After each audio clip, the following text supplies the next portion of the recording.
안녕하세요. 미래에셋 자산운용입니다. 얼마 전에 지구의 날 세계 기후 정상 회의가 있었습니다. 각국 정상들은 기후변화의 심각성을 인지하고 탄소 배출 감축에 대해서 동의를 하고 탄소 배출 제한 목표를 공유하였는데요. 그에 따라서 앞으로 우리 생활하고 산업 전반이 영향을 끼치게 되었습니다. 이러한 세계적인 변화 속에서 장기적인 투자 컨셉으로 그린 뉴딜 인덱스 펀드를 소개하고자 합니다. 펀드 투자에 관심 있는 분들은 모두 ESG 투자에 대해서 많이 들어보셨을 텐데요. 오늘은 그 중에서 메가트렌드 E, 그린 뉴딜에 대해서 살펴보고자 합니다. 네, ESG는 Environmental, Social, Governance의 약자로서 환경과 사회 책임, 지배구조를 고려한 투자 테마를 말합니다. 지속 가능한 사회를 만들기 위해 투자회사의 정성적인 기준을 통해서 자본 투자 시장의 기능을 보완하고 장기적으로도 더 수익성을 개선하고 위험을 관리하는 투자 방법입니다. 오늘은 ESG 중에서 이 환경에 대해서 중점적으로 알아보고 그린 뉴딜 정책을 이해하고 투자하는 방법에 대해 알아보겠습니다. 오늘의 웹세미나 순서입니다. 먼저 미래에셋 그린 뉴딜 인덱스 펀드의 운용력을 소개드리고요. 한국의 그린 뉴딜 정책에 대해서 좀 더 자세히 살펴보고, 그리고 지구의 날 있었던 세계기후 정상회의에서 중요하게 언급된 부분을 정리해 보겠습니다. 마지막으로 각국의 그린 뉴딜 정책에 대해서 소개를 해드리고요. 이어서 네, 그린 뉴딜 관련 산업에 대해서도 정리를 해보겠습니다. 정책과 연관도가 높은 산업이 어떤 것들이 있고 향후 발전 방향과 해당 기업들의 경쟁력에 대해서 점검해 보겠습니다. 마지막으로 미래에셋 그린 뉴딜 인덱스 펀드에서 어떠한 방법으로 투자를 하고 있는지 설명을 드리고 펀드의 특징을 말씀드리고자 합니다. 먼저 운용력 소개부터 말씀드리겠습니다. 안녕하세요. 저는 미래에셋 자산운용 퀀트운용본부에 근무하고 있는 정대진 본부장입니다. 미래에셋 그린 뉴딜 인덱스 펀드의 책임 운용력을 맡고 있고요. 펀드 운용 전반에 관여를 하고 있습니다. 그린 뉴딜 펀드에 대해서 정리를 해보고 글로벌 현황에 대해서 살펴보도록 하겠습니다. 네, 안녕하세요. 저는 미래에셋 자산운용 퀀트운용본부에 근무하는 장경 매니저입니다. 미래에셋 그린 뉴딜 인덱스 펀드 운용에 참여하고 있으며 포트폴리오 구성 리서치 업무를 담당하고 있습니다. 저는 테마와 관련된 산업별 소개와 적절한 투자 전략에 대해서 설명드리겠습니다. 한국의 그린 뉴딜 정책에 대해서 먼저 소개를 해드리겠습니다. 그린 뉴딜이라는 용어에 익숙하지 않은 분들도 많이 계실 텐데요. 그린 뉴딜 정책이 생성된 배경하고 그린 뉴딜이 어떠한 내용을 포함하고 있는지 알아보도록 하겠습니다. 먼저 그린 뉴딜 정책이 생성된 배경인데요. 2020년 상반기에 글로벌 경제는 코로나19의 급속한 확산으로 인해서 경기가 급속히 냉각되었습니다. 각국은 강도 높은 봉쇄 조치를 단행했고요. 세계 경제는 최악의 경기 침체 및 일자리 충격에 직면하게 되었습니다. 이에 따라서 대한민국 정부는 코로나19 충격에 따른 경제 성장률의 항구적 손실의 발생이 불가피한 상황에서 이를 극복하기 위해서 한국판 그린 뉴딜 정책을 실시하게 되는데요. 여기 그래프에서 보시면은 정상적인 경제 성장 경로는 A라고 보시면 돼요. 그런데 코로나 효과를 인해서 지금 경로 B로 내려오게 된 거죠. 이러한 항구적인 손실을 만회하기 위해서 한국은 그린 뉴딜 정책을 그린 뉴딜뿐만 아니라 다양한 뉴딜 정책을 실시하게 되는데요. 이에 따라서 코로나에 대한 영향력을 조기 극복하고 노동시장을 개선하기 위해서 노력을 하였습니다. 네, 감염병 사태가 확대됨에 따라서 경제사회 구조 전반에 대대적인 변화가 나타났는데요. 특히 이러한 개혁을 지체했을 때에는 생산성 둔화 추세가 심화가 되면서 경로 C까지 성장률 경로가 하락할 위험이 있었습니다. 하지만 한국 정부는 뉴딜 정책을 통해서 성장 경로를 회복하고 정상 궤도로 복귀하기 위해서 이러한 재정 정책을 적극적으로 사용을 하게 됩니다.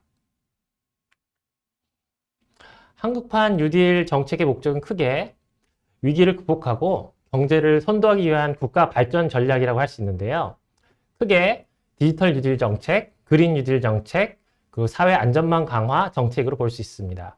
디지털 뉴딜은 비대면 경제 활성화에 따라 디지털 초격차를 확대를 추진하고 국가의 발전 방향을 제시하는 정책입니다.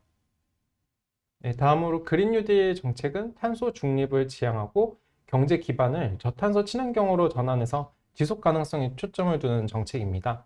또 안전망 강화는 경제 주체의 회복력을 강화하는 보완 정책이고요.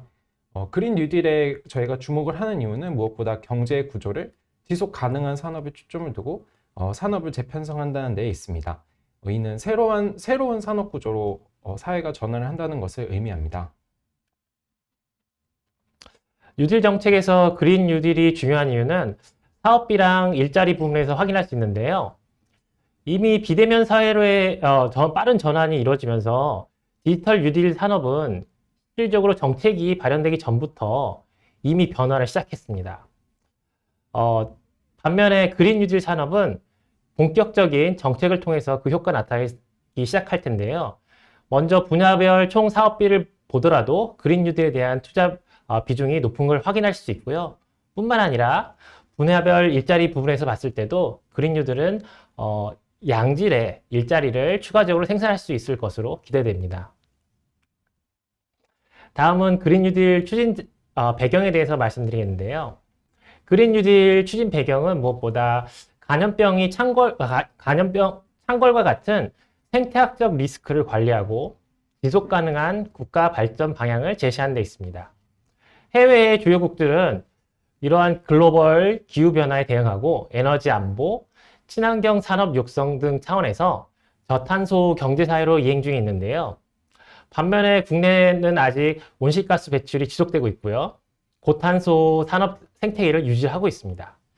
이러한 저탄소 경제사회로의 전환은 팬데믹뿐만 아니라 앞으로 언젠가 다가올지 모르는 그런 그린 스완과 같은 환경 위험을 관리하고 경제 발전을 지속하기 위해서 반드시 갖추어야 할 방향입니다. 구체적으로 그린 뉴딜 정책의 주요 산업 분야에 대해서 살펴보겠습니다. 크게 도시 공간 생활 인프라 녹색 전환, 그리고 저탄소 분산형 에너지 확산, 녹색 산업 혁신, 생태계 구축 등이 있는데요.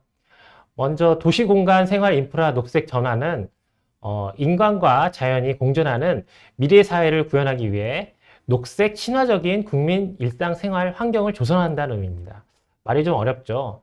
결국 우리 생활이 이러한 녹색 친화적인 그런 환경으로 만들어간다, 이렇게 보시면 될 것 같아요. 다음, 저탄소 분산형 에너지 확산은 우리가 흔히 사용하고 있는 자동차부터 여기 사용하고 있는 전기까지 모든 에너지를 결국은 탄소를 적게 만들면서 보다 환경을 생각하는 그러한 에너지 구조로 바꿔간다, 이렇게 보시면 될 것 같아요. 마지막으로 녹색 산업 혁신 생태계 구축은 기존의 탄소 중심의 제조 구조에서 탄소를 덜 발생하는 그러한 산업 구조로 바꿔가는 그러한 생태계를 만들어가는 과정을 말합니다.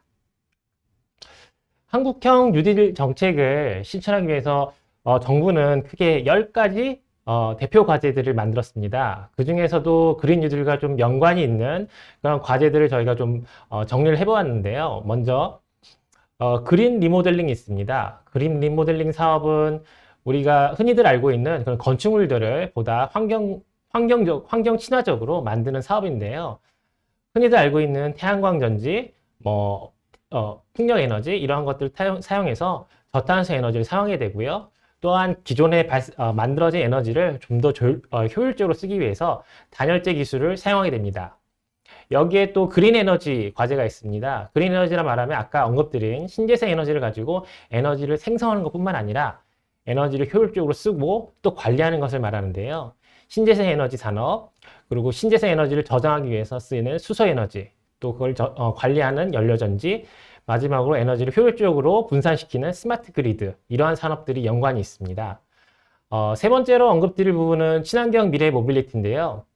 많은 분들이 관심이 많을 거라 생각합니다. 전기차니 수소차니 이런 신개념 자동차에 대해서 많이들 관심이 많고 타고 싶어 하실 텐데요. 이러한 전기차, 수소차를 보급하는 것뿐만 아니라 전기차, 수소차를 사용하기 위해서 충전하는 인프라까지 갖추는 전반적인 산업 구조를 말합니다.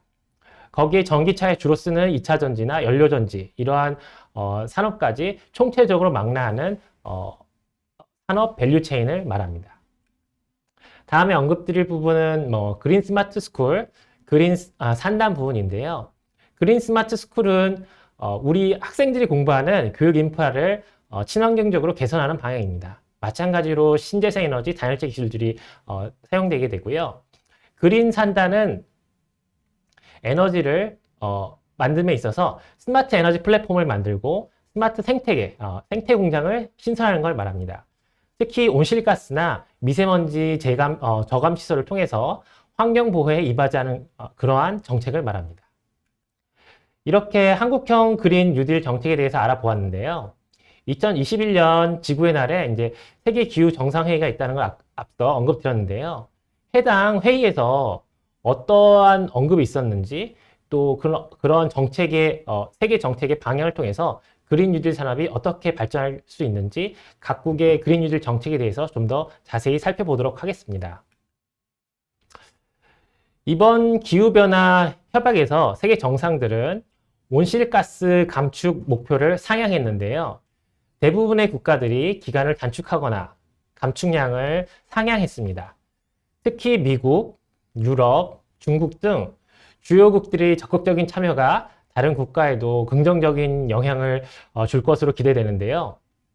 한국 같은 경우는 연내에 온실가스 감축 목표를 상향하고 유엔에 제출한다고 언급했습니다. 이러한 정책 방향은 장기적으로 그린 뉴딜 정책 효과를 좀 더 가속화할 것으로 예상이 됩니다. 다음은 세계 정상회담이 그러면 이번에 있었던 것이 과연 최초이냐 하면은 좀 더 과거로 뒤돌아가면 그 이전부터 이러한 논의는 계속되어 있었어요. 먼저 세계 정상회담이 있기 전에 유엔에서 이미 2015년에 유엔 총회에서 2030년까지 달성하기로 한 의제로 지속 가능한 발전 목표를 제시했습니다. 한국에서는 해당 목표를 수용하고 관련 법들을 제정하고 법을 통해서 유엔의 지속 가능 발전 목표를 이행하고 있는데요. 결국 이러한 방향은 이번 회의를 통해서 단기적으로 이슈가 되는 것이 아니라 장기적인 관점에서 공감대를 형성되어 있었고 이번 정상회담을 통해서 보다 확산되고 있다 이렇게 보시면 될 것 같습니다. 먼저 미국의 그린 뉴딜 정책에 대해서 살펴보겠습니다. 여기 바이든 대통령이 사진이 있는데요. 바이든 대통령은 2021년 1월 20일에 새 대통령으로 취임했습니다. 취임하자마자 바로 한 업무가 무엇이냐 하면 파리 기후 협약에 복귀하는 것을 서명하는 것으로 시작했어요. 이것은 바이든 행정부가 그린 뉴딜 정책에 대해서 정책 방향을 보여주는 상징적인 사건으로 볼 수 있습니다. 뿐만 아니라 여기 오른쪽 그래프를 보시면 에너지 정책을 통해서 2050년까지 탄소 제로 플랜을 세우고 실행을 하고 있는데요. 보다 구체적으로 개별 에너지에 대한 탄소 배출 감축 시기를 언급을 하고 있습니다. 즉 이러한 액션 플랜은 단순히 슬로건에 머물지 않고 보다 강력하게 정책을 실행하겠다는 의지를 보여줍니다. 바이든 대통령의 정책을 좀 더 살펴보면요. 그린 뉴딜에 대한 세부 항목들을 확인할 수 있습니다. 먼저 가장 눈에 띄는 건 인프라 투자인데요. 4년간 2조 달러의 그린 인프라 산업을 투자한다고 언급을 하고 있습니다. 이러한 것은 향후 입법을 통해서 진행이 될 것으로 보여지고요. 뿐만 아니라 화석 에너지 축소, 그리고 신재생 에너지 확대를 구체적으로 언급을 하고 있습니다. 이러한 정책을 통해서 앞으로 특히 태양광, 풍력 산업의 성장이 이어질 것으로 보고 있고요.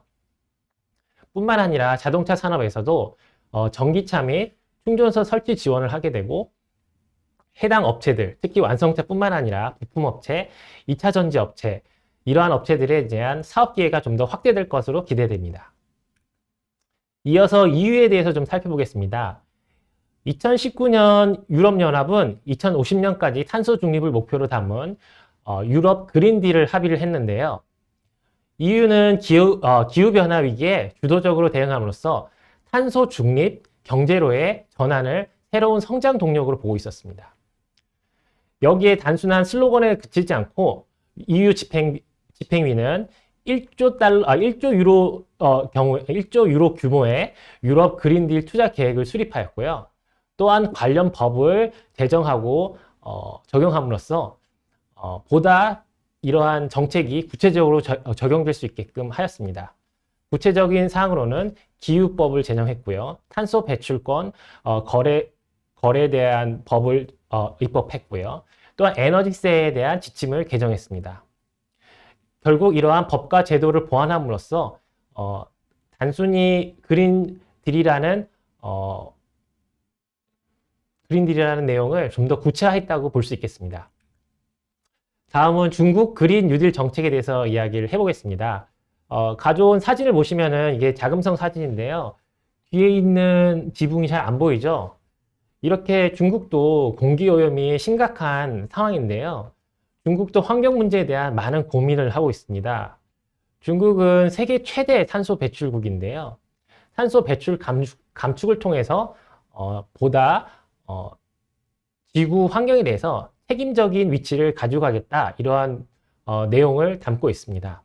무엇보다 기후 변화 대응을 위해서 석탄 의존도를 좀 낮추겠다고 언급을 하고 있는데요.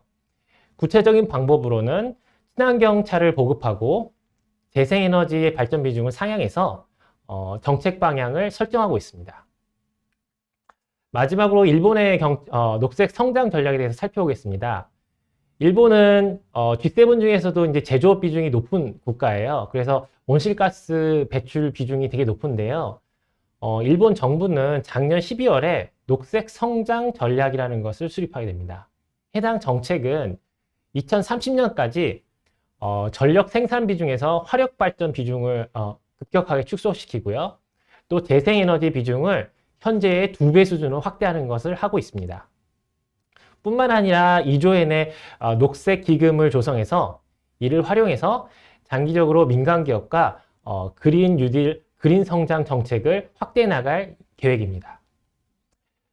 이렇게 글로벌 여러 국가들의 그린 뉴딜 정책에 대해서 살펴봤는데요. 이어서 그린 뉴딜 관련 섹터에 대해서 살펴보도록 하겠습니다. 네, 저는 그린 뉴딜과 관련된 섹터에 대해서 말씀을 드리겠습니다. 그동안 정책에 대한 기대감으로 그린 뉴딜 섹터는 급등한 바 있습니다. 현재 좀 조정을 받은 상태인데요. 향후에는 실제로 이 섹터들이 기대만큼 고성장하고 그것이 수치로 나타나는가가 핵심이 될 것으로 보입니다. 그래서 저는 향후 이 섹터들의 성장 포인트에 초점을 맞추어서 언급을 드리고자 합니다. 가장 많은 투자자분들이 그린 뉴딜 하면 전기차를 먼저 떠올릴 것 같아요. 작년에 테슬라가 급등했고 또 올해 초에는 애플카 이슈 등이 있었잖아요. 전기차에 대해서 먼저 말씀해 주시죠. 네, 그동안 전기차는 중국과 유럽 시장을 중심으로 급성장을 해왔는데요. 올해부터는 미국을 중심으로 전기차 시장이 빠르게 개화할 것으로 전망이 되고 있습니다. 미국 전기차 시장 침투율은 연평균 18%씩 증가하면서 앞으로 가속화될 전망입니다. 무엇보다 바이든 정권이 트럼프 정권이 낮춰놓았던 연비 규제를 다시 강화하고 50만 개의 전기차 충전소 인프라 설치를 계획하고 있는 만큼 향후 전기차 보급이 빠르게 이루어질 것으로 전망이 되고 있습니다. 전기차의 또 다른 성장 포인트는 향후 에너지 전환 사회에서 새로운 비즈니스 기회를 얻을 수 있다는 점에 있는 것 같습니다. 우선은 재생에너지 연계 사업이 있는데요. 신재생에너지 발전은 발전량이 일정하지 못하고 간헐적이라는 문제점이 있습니다. 예컨대 이제 태양광으로 발전한다고 하면 하루 종일 햇빛이 들어오는 게 아니죠. 그래서 독일에서는 1년에 무려 6,500기가와트시의 전력이 벌어지고 있다고 하는데요. 이 규모가 무려 2,700만 대의 전기차가 1년 동안 운행할 수 있는 전력량이라고 합니다. 이러한 전기를 저장할 수 있는 수단으로 전기차를 활용하는 것인데요. 지금 그림에서 보는 바와 같이 폭스바겐은 이번 파워데이 때 전기차를 에너지 스토리지로 이용해서 재생에너지 연계 사업을 고려하고 있다고 밝힌 바 있습니다. 전기차의 또 다른 성장 포인트는 자율주행입니다. 자율주행을 위해서는 엄청난 양의 연산과 이에 따른 전력 소모가 불가피한데요. 이를 감당하기 위해서는 차후에 자율주행 시대가 도래했을 때 전기차 이용이 필수적일 것으로 예상이 되고 있습니다. 뿐만 아니라 자율주행을 통해서 그동안 운전을 위해 소모되었던 많은 시간이 이제 여가 시간으로 바뀌게 되는데요. 여기서 창출되는 시간들이 향후 기업들에게 엄청난 비즈니스 기회가 될 것으로 보고 있습니다. 교통안전공단에서 발표한 2014년 통계에 따르면 대한민국 자동차가 하루 평균 2시간씩 운행을 했다고 하는데 이 시간에 온전히 뭐 콘텐츠 소비로 시간이 바뀐다고 하면 분명히 좀 엄청난 시장이 되겠네요. 네, 맞습니다. 그래서 향후 전기차를 생산하는 완성차 기업과 열관리 등 전기차 핵심 부품을 생산하는 기업, 그리고 자동차의 IT 기기화에 따라서 이에 특화된 부품을 생산하는 기업에 대한 투자는 여전히 유효하다고 보입니다. 하지만 현재 주가가 이러한 전기차 시장 개화에 대한 기대감으로 상승해 있는 상황이기 때문에 시장의 개화 속도가 기대보다 느리다면 주가는 조정받을 가능성도 있을 것 같습니다. 투자자들에게 좀 친숙한 그린 뉴딜 섹터가 또 2차 전지예요. 최근에 좀 노이즈나 우려가 좀 있었던 것 같습니다. SK 이노베이션과 LG화학이 소송은 좀 일단락되었는데 또 폭스바겐이 배터리 데이 때 배터리 공급의 일부를 내재화하겠다고 발표를 했어요. 향후에 국내 업체들의 파이가 좀 줄어들고 마진도 하락할 수 있는 거 아닌가요? 네, 맞습니다. 최근 테슬라, 폭스바겐 등 완성차 업체들의 잇따른 배터리 내재화 발표로 인해서 국내 배터리 업체들에 대해서 우려가 많이 제기되었는데요. 하지만 그 우려는 좀 과하다고 판단이 되고 있습니다. 가장 중요한 거는 배터리를 양산한다는 게 생각보다 쉽지 않기 때문입니다. 자율주행 전기차 플랫폼 등 수많은 투자처가 존재하는 상황에서 배터리에 대한 대규모 투자 집행을 하는 것도 완성차 업체 입장에서는 좀 부담이 되는 거고요. 뿐만 아니라 이들 업체는 양산 경험이 전무하기 때문에 여기서 생산된 배터리가 안정성과 가격 경쟁력을 빠른 시일 내에 가지기는 어려울 것으로 보입니다. 그리고 그래프에서 보시는 바와 같이 국내 업체들은 상당히 견고한 기술 경쟁력을 보유하고 있습니다. 후발주자들이 빠르게 기술력을 따라오기는 쉽지 않아 보이고요. 무엇보다 향후 미국 전기차 시장이 개화가 된다면 유럽과 달리 중국 업체보다는 국내 업체가 상대적으로 수혜를 크게 받으면서 국내 배터리 업체들이 고성장을 이어나갈 수 있을 것으로 보입니다. 다만 리스크 요인이라면 그동안 계속 제기되어 왔던 문제인데 배터리 발화가 거듭 발생해서 안정성 이슈가 다시 불거진다면 이는 배터리 회사들에게 큰 리스크로 작용할 것으로 보입니다. 네, 알겠습니다. 다음으로 신재생 에너지에 대해서 좀 알아보죠. 신재생 에너지가 뭔가요? 네, 신재생 에너지란 크게 말하면 석유를 대체하는 에너지원이고 좀 더 구체적으로 말하자면 수소, 연료전지, 그 다음에 석탄, 액화, 가스화를 일컫는 신에너지와 태양광, 풍력, 지열 등 재생에너지를 통칭하는 언어입니다. 재생에너지의 발전이 간헐적이기 때문에 재생에너지 발전 비중이 올라갈 경우 전력 개통 안정망에도 문제가 되는데요. 이로 인해서 이제 에너지 스토리지 시스템에 대한 투자도 지속적으로 확대될 것으로 보입니다.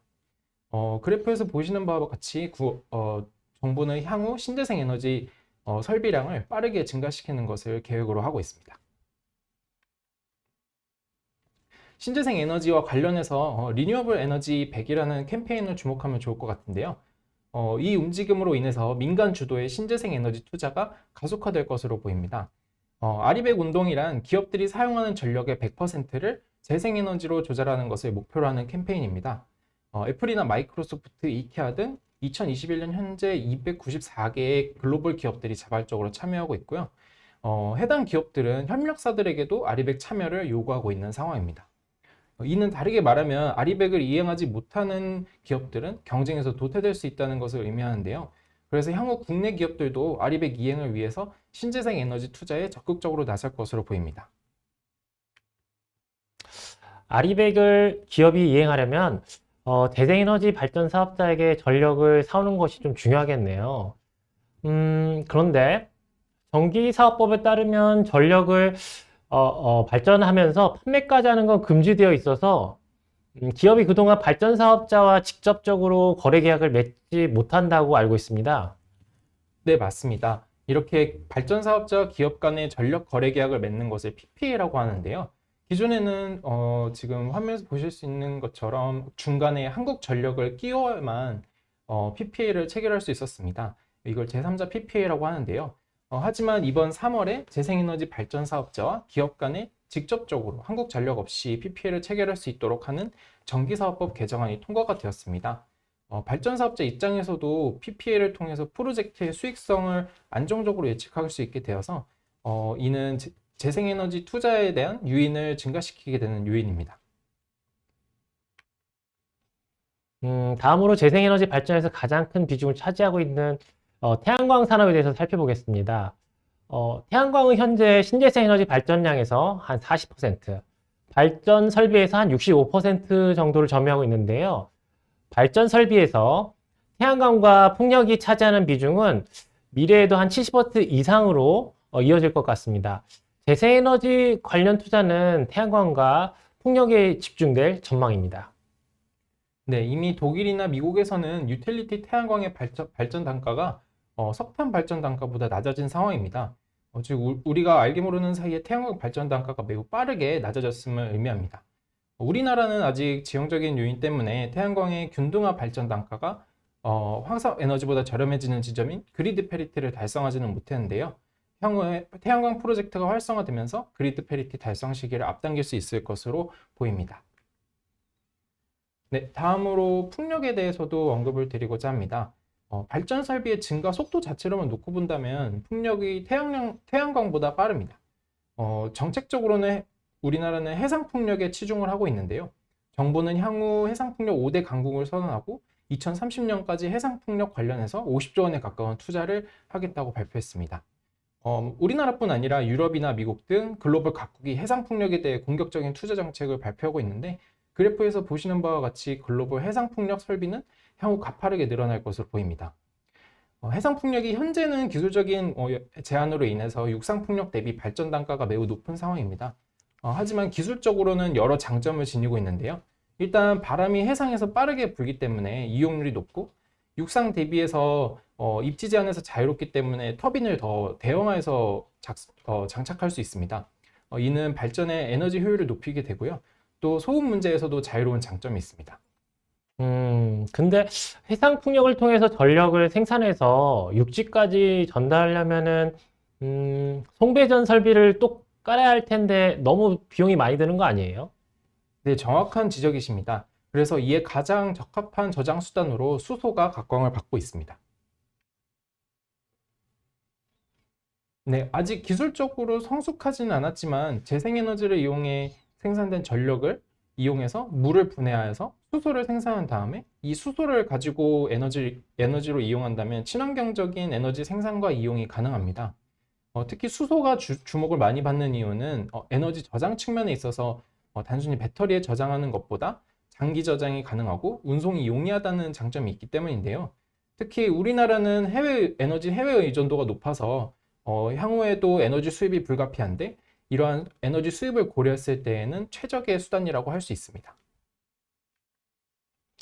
우리나라가 정책적으로 수소 산업을 육성하고 많이 노력하고 있는데요. 국내 수소 기술력이 세계적으로 어느 정도 수준일까요? 네, 일단 수소 밸류 체인을 보면 생산과 저장, 운송, 그리고 활용으로 나뉘어져 있는데요. 국내 업체들은 주로 연료전지나 수소차 같은 활용 부문에서 매우 강점을 가지고 있습니다. 현대차의 넥소 같은 거를 떠올리시면 될 것 같은데요. 반대로 전기로 물을 분해해서 수소를 생산하는 수전의 기술이나 수소를 액화하여 저장하는 액화 기술 등은 해외 업체들이 선도적인 경제 기술력을 가지고 있는 상황입니다. 그래도 현재 현대차 그룹이나 두산, SK 한화 등 기업 차원에서 많은 기업들이 수소에 적극적으로 투자를 하고 있습니다. 네, 다음으로는 그린 리모델링에 대해서 언급을 드리겠습니다. 아까 정책 부분에서도 잠깐 나왔는데요. 그래프를 보시면 건물에서 전체 탄소 배출량의 22%가 배출되는 것을 알 수 있습니다. 어마어마한 양인데요. 빌딩의 에너지 효율도를 개선시켜서 탄소 배출량을 감축하기 위해 우리나라뿐만 아니라 미국에서도 그린 리모델링에 많은 재정을 투입할 예정입니다. 정부는 건축물에서의 온실가스 배출을 감축하기 위해서 제로에너지 건축을 의무화하는 정책을 추진하고 있는데요. 제로에너지 빌딩은 단열 성능을 극대화해서 에너지 낭비를 막고 신재생 에너지를 통해서 에너지를 자체적으로 공급하는 건물을 의미합니다. 이 과정에서 이제 향후 친환경 건자재 시장 등이 크게 성장할 것으로 예상이 되고 있습니다. 지금까지 그린 뉴딜 관련 섹터의 여러 가지 투자 포인트를 확인해 봤습니다. 다음으로 저희 그린 뉴딜 인덱스 펀드에 대해서 소개를 드리도록 하겠습니다. 네, 그린 뉴딜 인덱스 펀드는 언급드린 섹터 외에도 뭐 탄소 배출권이나 폐기물, 그리고 스마트 그리드 등 다양한 섹터에 대해서 골고루 투자하고 있습니다. 현재는 한 15개 정도의 섹터로 구성이 되어 있습니다. 다음으로는 그린 뉴딜 인덱스 펀드가 어떻게 종목을 구성하는지 과정에 대해서 설명을 드리고자 합니다. 우선 정부 정책과 같은 그린 뉴딜 산업 전반에 대해서 광범위한 리서치를 상시 진행하고 있습니다. 이를 통해서 변화하는 정책 트렌드 및 산업 동향에 맞추어서 그린 뉴딜을 가장 잘 설명하는 키워드를 선정하게 됩니다. 그 다음으로는 뉴스와 애널리스트 리포트, 그리고 개별 기업들의 사업 보고서 등을 대해서 텍스트 마이닝을 통해 키워드와 유관한 후보 종목을 추출하게 되는데요. 특히 사업 보고서에 대해서 텍스트 마이닝을 함으로써 뉴스나 애널리스트 리포트를 통해 나오는 사람들에게 잘 알려진 종목뿐 아니라 잘 알려지지 않은 그런 숨어있는 종목들까지도 후보 종목군으로 추출을 해서 탐색을 하게 됩니다. 네, 그 다음 후보 종목군에 대해서는 해당 기업이 실제로 그린 뉴딜과 얼마나 관련성이 있는지, 키워드와 얼마나 연관되어 있는지 등을 정성적으로 다시 한번 판단을 하고요. 그리고 유동성과 재무 건전성 등 여러 가지 정량적인 테스트를 필터링을 진행을 해서 최종적으로 지수에 포함된 종목을 선정하게 됩니다. 네, 이제 그린 뉴딜 인덱스 펀드의 최근 성과인데요. 본 펀드는 코로나19 위험이 발생한 작년 2020년 4월을 기점으로 해서 조정을 받은 이후에 그 이후 지속적으로 시장에 관심을 받으면서 좀 안정적인 수익률을 기록하고 있습니다. 엊그제 워렌 버핏이 연례 주주총회를 했는데요. 거기서 좀 재밌는 내용이 있어서 소개를 드릴까 합니다. 워렌 버핏이 지금의 4차 산업혁명과 한 100년 전 자동차 산업하고 좀 비교하면서 한 100년 전에 만약에 자동차 산업이 엄청나게 잘 될 거다, 이걸 알고 투자를 했다면 부자가 됐을 거라는 점을 강조했죠. 그러나 자동차 산업이 성장할 것을 알고 있다 하더라도 자동차 시장에서 승자가 될 기업을 고르는 것은 매우 어려운 일이에요. 수많은 자동차 기업이 사라지거나 또는 그 산업의 성장에서 도태됐기 때문이에요. 마찬가지로 이런 그린 뉴딜 테마를 투자함에 있어서도 펀드를 투자하는 게 합리적인 방법이라고 생각합니다. 어떻게 보면은 그린 뉴딜 수혜를 받는 기업 중에서 가장 수익률이 좋은 그런 기업을 골라내는 것은 매우 어려운 일이거든요. 또 특정 종목에 집중 투자하는 것은 상당히 다양한 리스크를 가져가게 됩니다. 그래서 저는 그린 뉴딜 인덱스 펀드를 투자해서 장기적인 사회 변화, 이 메가 트렌드에 올라탈 수 있는 기회를 공유했으면 좋겠습니다. 오늘 귀하신 시간을 내셔서 투자 세미나에 참여해 주셔서 감사합니다. 투자자의 의사결정에 조금이나마 도움이 되는 시간이 되었으면 좋겠습니다. 감사합니다.